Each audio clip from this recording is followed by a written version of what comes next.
Olá a todos, com a graça de Deus estamos vivos e podemos celebrar essa oportunidade estudando a Sua palavra mais uma vez nessa noite de quinta-feira ou outro momento, outro dia para aqueles que irão assistir depois. E nós hoje temos diante de nós a tarefa de estudarmos o capítulo 10 de Romanos. E nós iniciamos este momento em nome do Deus Triuno, Pai, Filho e Espírito Santo. Amém. Muito bem, vamos dar uma relembrada no que nós vimos. Não vamos pegar lá desde o início, que já tem bastante coisa já que vimos, né? Mas vamos retomar um pouco aqueles últimos dois estudos.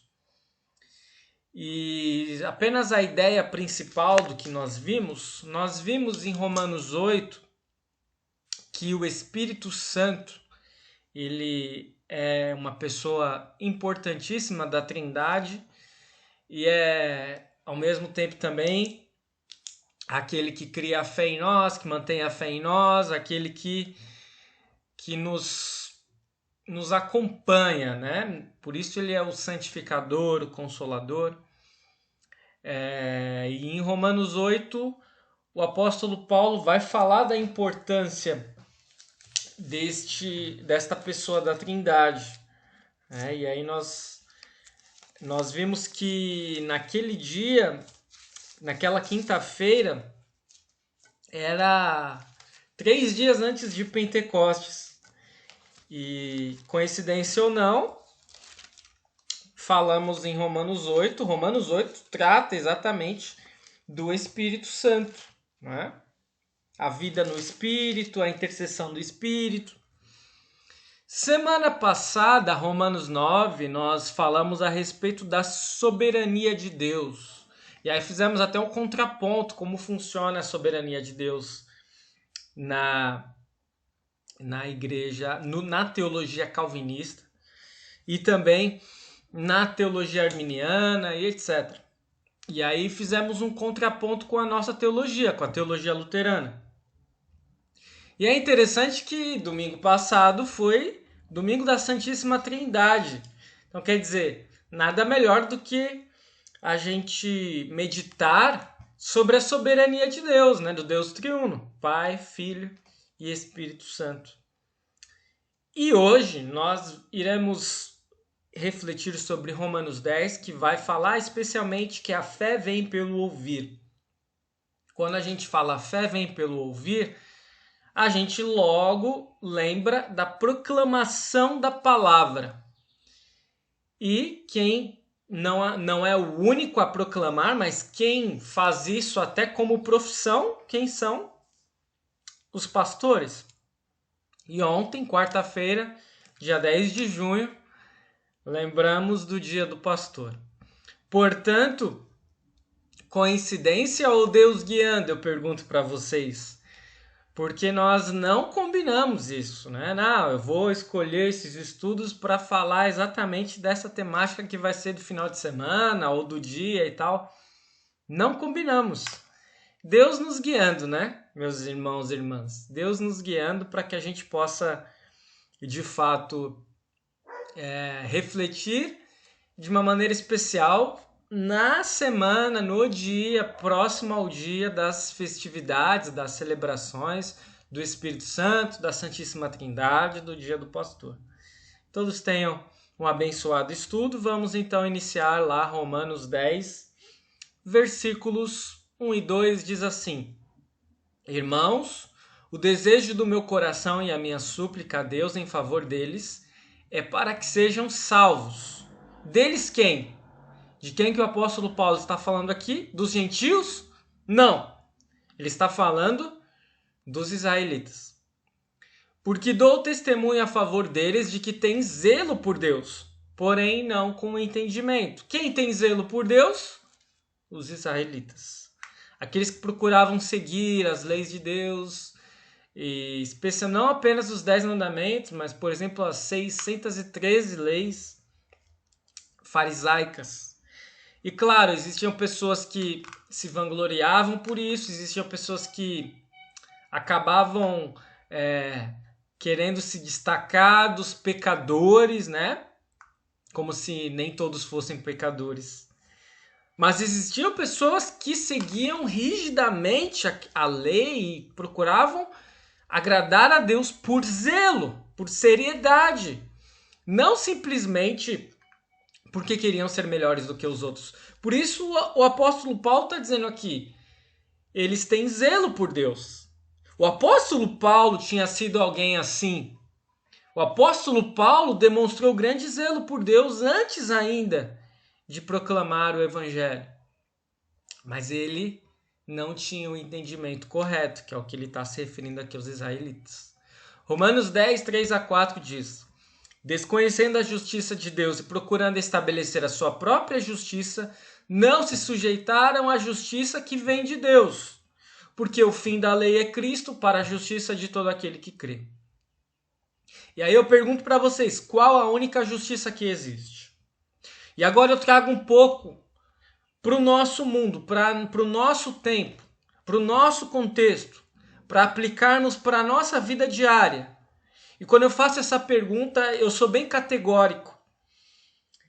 Qual a única justiça que existe de fato, de verdade? Não é a justiça humana, meus amados irmãos e irmãs. E quando eu digo isso, não quero dizer que nós não devemos lutar pela justiça humana. Não quero dizer que quando alguém comete um crime não deve pagar por esse crime. Não quero dizer que não devemos lutar contra a corrupção, contra desmandos. Mas o que eu quero dizer para vocês é que a justiça humana não é a verdadeira justiça. Só há uma justiça, que é Cristo. Muitas vezes a justiça humana, ela vem na aparência de ser algo justo, mas ela está revestida de vingança ou de favorecimento de um lado. Nós cansamos de ver isso. Às vezes a causa é a causa mais justa, aparentemente a causa mais justa que existe. Mas para que, de fato, a justiça ali ocorra, o que fazem muitas vezes? Passam por cima de determinadas determinações que não deveriam passar. E assim, nós chegamos naquela famosa frase: o fim justifica os meios. Não, mas para fazer justiça, de vez em quando a gente tem que passar um pouco ao lado, sabe? Porque senão a gente não consegue fazer justiça, especialmente em nosso país. Mas aí eu pergunto para vocês, será justiça isso? A única justiça que existe é Cristo. Vejam o que diz Lutero no versículo 4, e aqui ele vai falar sobre obras. Ele diz assim: considere a comparação que Cristo faz em Mateus 7,17. Toda árvore boa produz bons frutos. Porém, a árvore má produz frutos maus. E aqui você percebe que não são os frutos que tornam a árvore boa. A árvore sem e antes de produzir qualquer fruto tem que ser boa ou deve ser tornada boa, para que possa produzir bons frutos. Assim também é a pura verdade que o homem precisa ser justo sem a participação de boas obras, antes de praticar boas obras. E dessa forma está definitivamente provado que precisa haver algo maior e mais precioso do que quaisquer boas obras para tornar o homem justo e bom antes de ele poder fazer o que é bom. Da mesma forma como ele precisa ter saúde física antes de trabalhar e realizar um bom serviço. Esta coisa grande e preciosa é a nobre palavra de Deus em Cristo. Quem ouve esta mensagem e nela crê,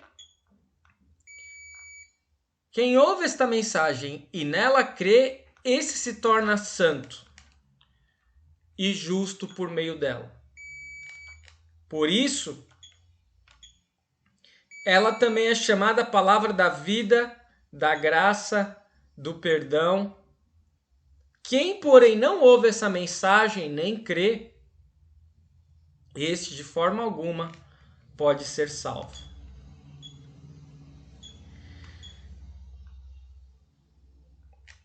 Quer dizer, o que vem primeiro é isso que nós precisamos observar.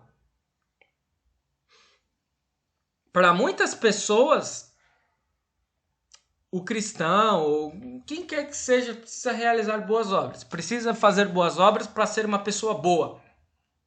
Aliás, você é julgado pelo que você faz. Se você ajuda alguém, você vai ser considerado alguém bom. Se você não ajuda, ou se você faz o mal, você vai ser considerado mal. Ué, mas é assim, né, pastor? É normal assim. É assim que as coisas de fato são. No mundo, na terra, para as pessoas aqui, podem ser assim. Para Deus, não é assim. Mas como assim, pastor? Porque nós apenas somos bons se nós estamos ligados à árvore boa. Se as nossas raízes estão fincadas em terreno bom. E quem é a árvore boa? Quem é o terreno bom, senão Deus, o único bom? Nós só podemos produzir boas obras, bons frutos, se nós formos árvores boas, é o que Lutero está dizendo aqui. E nós só podemos ser árvores boas se estivermos ligados a Cristo. Portanto, não há boas obras se não estivermos ligados a Cristo.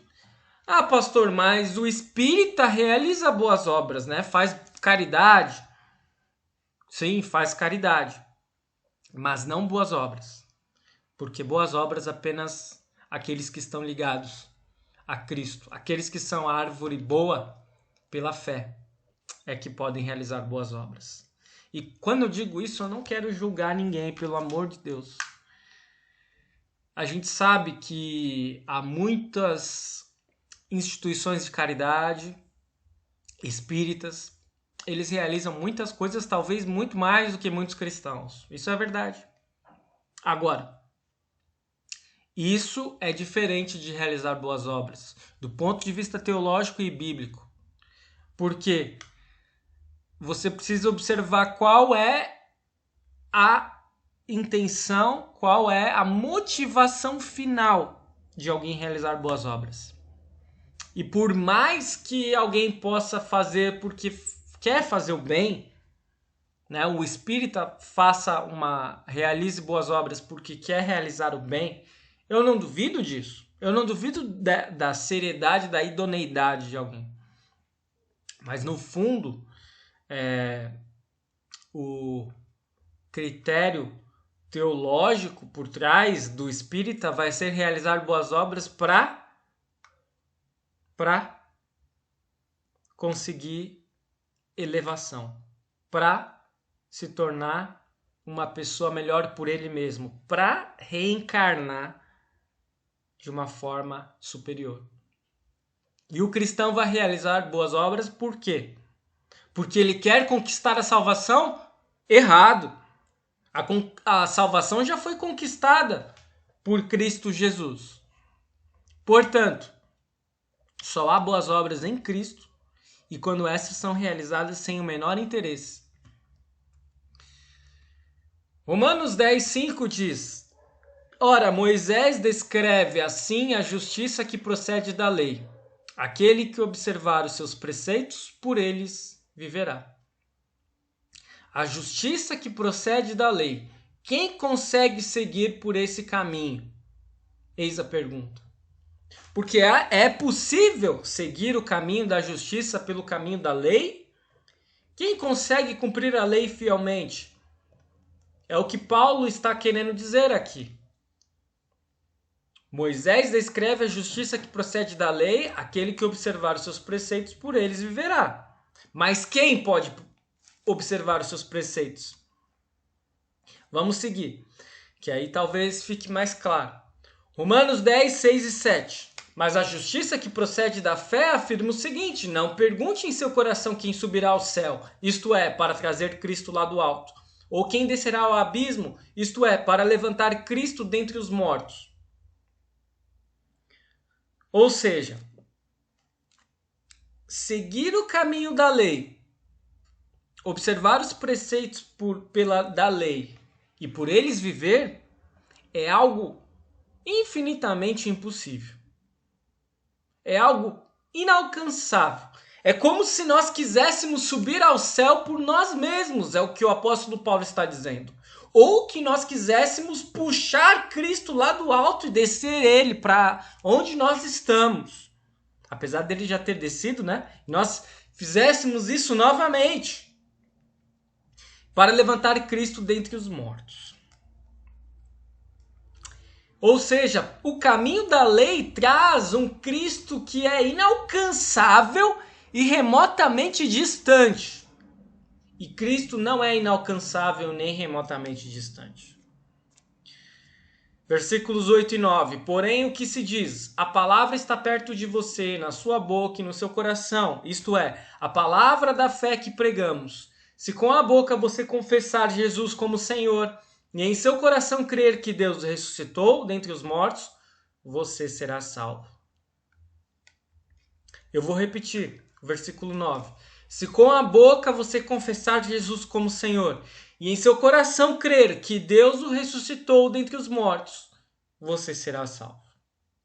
Ou seja, a importância de confessarmos a fé, de dizermos no que e em quem cremos. A nossa salvação, ela não está vinculada exatamente a boas obras. Nós sabemos que nós somos salvos pelo que Cristo fez por nós. Por outro lado, essa fé que nós temos precisa ser confessada, né? Não é uma condição para sermos salvos, mas é uma consequência. Se eu creio que esse é o único caminho para a salvação e que eu já estou nele, por que eu não vou confessar para outras pessoas? Romanos 10 e 11 diz: porque com o coração se crê para a justiça e com a boca se confessa para a salvação. Pois a Escritura diz: todo aquele que nele crê não será envergonhado. Todo aquele que nele crê não será envergonhado. O que quer dizer aqui Paulo? Que Deus é esse que nós cremos? É um Deus inalcançável? É um Deus que deseja que nós possamos seguir fielmente os preceitos da lei, ainda que nós não tenhamos essa capacidade? Ou é um Deus que sabe que nós somos imperfeitos, falhos, mas que envia o seu Filho para morrer por nós, para nós crermos e para que, mediante a fé que nós temos, nós tenhamos perdão, vida e salvação, e que por isso não sejamos envergonhados, porque o Deus que nós cremos não é um Deus simplesmente da lei, punitivo, juiz, mas é um Deus amoroso, misericordioso, perdoador. E esse Deus que não nos deixa envergonhados. Esse Deus que não apenas promete, mas nos dá a certeza da salvação. É nesse Deus que nós cremos. Lutero disse o seguinte a respeito do versículo 10. Justo não é quem pratica muitas obras, mas quem sem obra muito crê em Cristo. Pois a justiça de Deus não é adquirida através de atos frequentemente repetidos, mas é infundida pela fé. Pois o justo vive a partir da fé. Com o coração se crê para a justiça. Daí quero que aquela expressão sem obras seja entendida não no sentido de que o justo nada opere, mas no sentido de que as suas obras não fazem a sua justiça. Antes é a sua justiça que faz as obras. Sabendo então que as obras feitas a partir de tal fé não são suas, mas de Deus.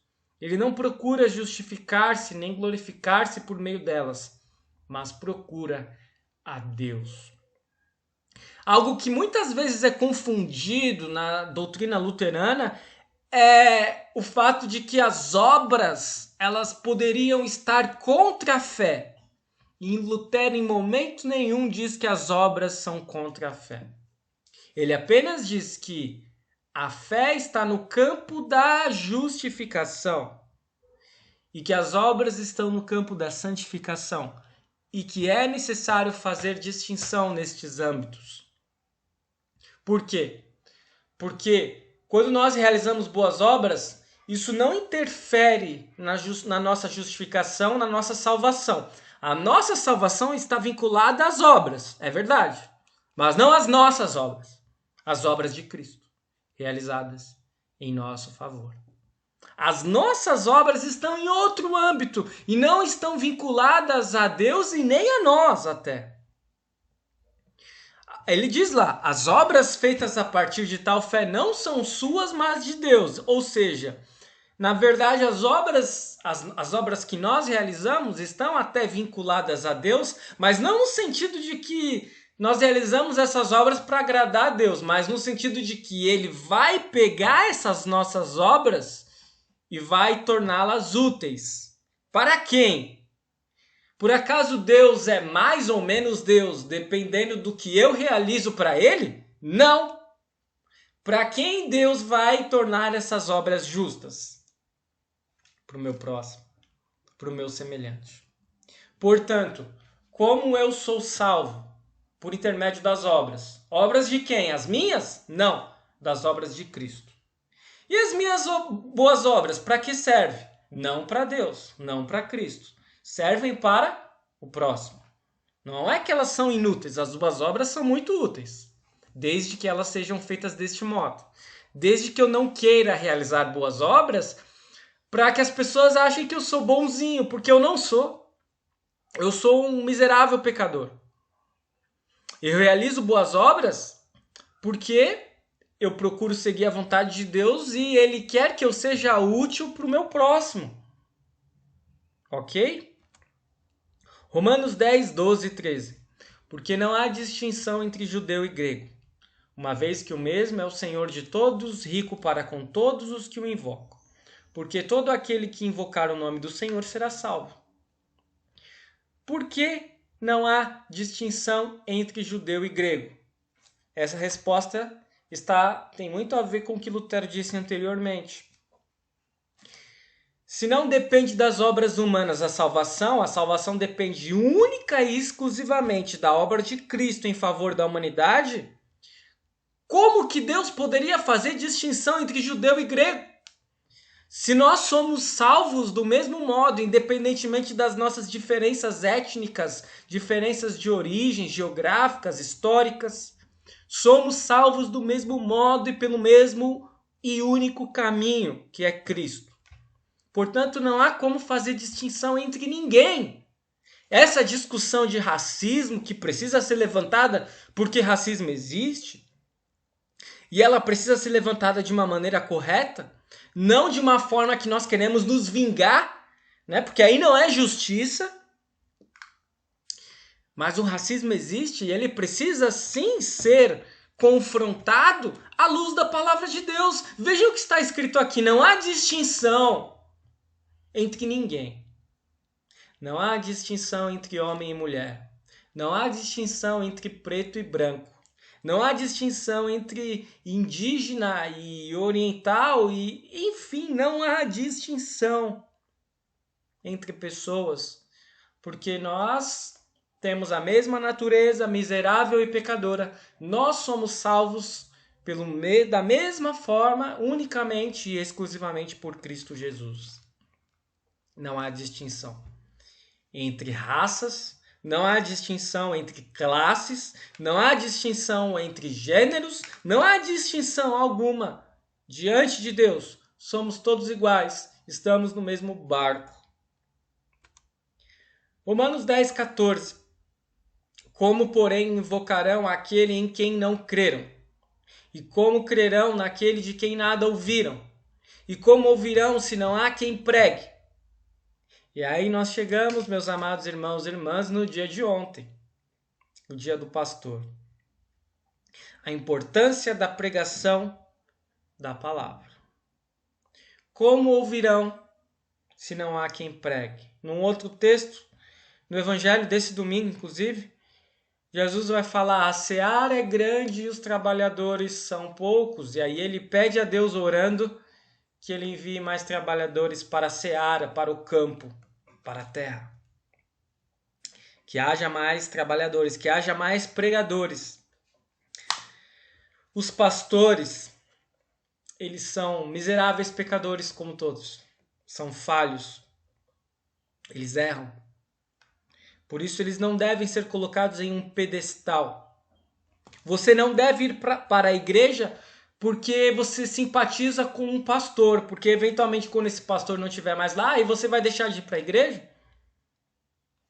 Mas os pastores precisam sim ser respeitados e amados como pessoas que foram colocadas por Deus em nossa vida para que nós tivéssemos a palavra, a proclamação da palavra, a administração dos sacramentos, alguém que podemos confiar para confessar os nossos pecados, para também buscarmos aconselhamento. E alguém que podemos, de fato, ver como um instrumento de Deus para a pregação da palavra. E é algo que Jesus sempre colocou como sua vontade, que isso existisse. Se não fosse assim, ele não teria chamado 12 discípulos. Se não fosse assim, ele não teria dito para que eles fossem pelo mundo pregando a todas as nações, batizando-os em nome do Pai, do Filho e do Espírito Santo. A igreja, não se engane, quando você ouve por aí que Cristo não criou a igreja sempre foi vontade de Deus, sempre foi vontade de Jesus. Os pastores, eles são dádivas na nossa vida, não apenas de quem não é pastor, dos pastores também, porque os pastores têm pastores. E acima de tudo, nós somos pastoreados pelo bom pastor, que é Cristo Jesus. Romanos 10:15. E como pregarão se não forem enviados? Como está escrito: quão formosos são os pés dos que anunciam coisas boas. E aí nós chegamos à constatação da importância do envio. A missão de Deus ela é realizada pelo envio. É o que se chama na teologia de Missio Dei. Missio Dei. Deus o Pai envia o seu único Filho para encarnar, viver no mundo, morrer, cumprir a lei em nosso lugar e nos salvar. Deus o Filho envia a terceira pessoa da Trindade, o Santo Espírito, para iluminar as nossas mentes, criar a fé em nós, manter a fé em nós. E Deus, o Espírito Santo, envia-nos ao mundo para proclamarmos a mensagem. Deus o Pai envia o Filho, que envia o Espírito, que envia a Igreja. E aqui estamos nós. Eis a importância do envio. Romanos 10, 16 e 17, mas nem todos obedeceram ao Evangelho, pois Isaías diz: Senhor, quem creu em nossa pregação? E assim a fé vem pelo ouvir, e o ouvir pela palavra de Cristo. E aí eu pergunto a vocês, será que só os pastores devem ser enviados? Devem proclamar a mensagem? Se a fé vem pelo ouvir de maneira especial, todos devem proclamar. Todos nós. Toda a igreja. Você também. Por que eu devo proclamar, pastor? Está aqui a resposta, versículo 17.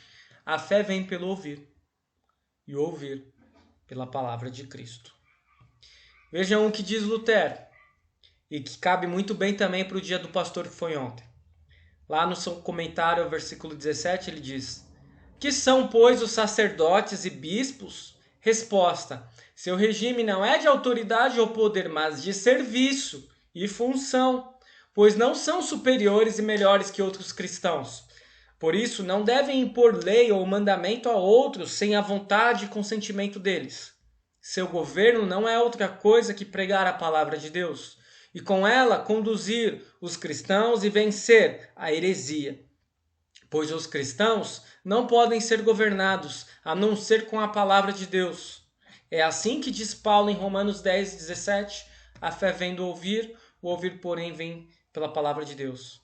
Quando nós falamos do dia do pastor, quando nós falamos que os pastores precisam ser respeitados e honrados e exaltamos essa figura importante, proeminente na igreja, nós não queremos dizer que os pastores têm autoridade absoluta e total e irrestrita sobre os membros de uma igreja. Na verdade, ser sacerdote, ser bispo, ser pastor, diz Lutero, tem a ver não com autoridade ou poder, mas com serviço e função. Mas o pastor não tem autoridade? Tem. Mas onde repousa a autoridade pastoral? Diz Lutero, seu governo não é outra coisa que pregar a palavra de Deus. Enquanto o pastor estiver firme na palavra, alicerçado nela, ele tem autoridade. A sua palavra tem autoridade, porque ele está respaldado pela palavra de Deus. Agora, a partir do momento que o pastor se desvincula da palavra de Deus, ele perde a sua autoridade.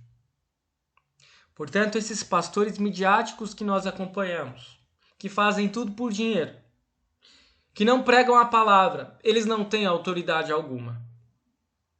Eles podem ter autoridade sobre as pessoas em quem eles controlam, mas por serem pessoas que estão com um desvirtuamento, com uma má compreensão do que é a autoridade ministerial, pastoral. Porque a autoridade ministerial, pastoral vem da palavra e não de um ser humano.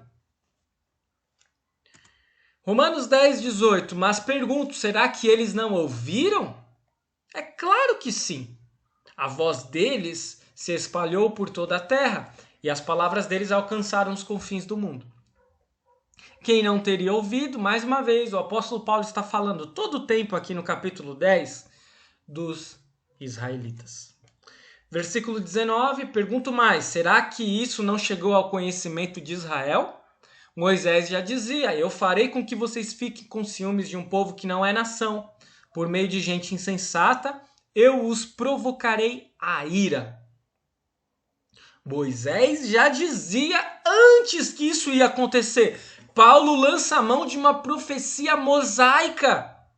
Moisés já tinha advertido que vocês ficarão com ciúmes de um povo que não é nação. Quer dizer, o apóstolo Paulo prega a todos indistintamente. Os gentios se convertem e muitas vezes os israelitas não. E é por isso que ele lança a mão dessa profecia mosaica. Isaías é tão ousado, diz o versículo, que diz, fui achado pelos que não me procuravam, revelei-me aos que não perguntavam por mim. E a quem Isaías se refere a mais uma profecia de que os gentios ouviriam a palavra, a mensagem salvadora, e os israelitas não. Quanto a Israel, porém, diz, todo dia estendia as mãos a um povo desobediente e rebelde. O problema de Israel é muito pior do que a ignorância. Israel ouviu a pregação. Israel ouviu as profecias e não creu. E isso deixa Paulo muito triste. E isso faz com que a gente tenha muitas vezes afirmações pesadas com relação aos judeus atualmente, mas que infelizmente são pertinentes, porque se não crer em Cristo, não há como ter salvação. E eles infelizmente ainda aguardam a vinda do Messias. Conclusão. Atente-se para a ordem entre justificação e santificação. Boas obras existem, elas são importantes, elas são úteis, mas não para a salvação, mas não para a justificação. Apenas no campo da santificação, apenas para o meu próximo. Nem a Deus elas são úteis, apesar de Deus se utilizar delas. Mas Deus, se Ele quiser, Ele pode realizar as boas obras sem a nossa intermediação. Mas assim Ele prefere, porque Ele quer nos utilizar. Valorize o ministério pastoral, não apenas o meu, de todos os meus colegas. E o cargo em si, a função em si, não o nome do pastor. Né? E que o ministério pastoral seja visto, de fato, como algo importante por ser um instrumento da palavra, um instrumento de Deus para a proclamação da palavra e a administração dos sacramentos. Valorize a proclamação da mensagem, a fé vem pelo ouvir. E sejam também proclamadores da mensagem, e assim também sejam utilizados por Deus como instrumentos. Eu acho que seria isso, meus amados irmãos e irmãs. Romanos 10. Acho que um capítulo curto, mas que traz muitas coisas relevantes para a nossa caminhada. Vamos concluir com uma oração. Querido Deus, amado Pai, te agradecemos por este estudo, pela oportunidade de estudarmos a Tua Palavra. Pedimos que o Senhor abençoe a cada lar que acompanhou este estudo e que eles também possam ser proclamadores da mensagem. Que possam ter grande respeito e consideração pelo ministério, na certeza de que seus pastores são instrumentos de Deus e que a autoridade deles está respaldada pela palavra. Que nós possamos, com intrepidez, com coragem e com alegria, proclamar a salvação em Cristo Jesus e assim que mais pessoas possam ser alcançadas por Cristo, na certeza de que a fé vem pelo ouvir. É o que pedimos e agradecemos em nome de Jesus. Amém. Obrigado pela companhia de todos. Continuem conosco ligado. Próxima quinta, outro estudo no mesmo horário, Romanos 11. Grande abraço, fiquem com Deus.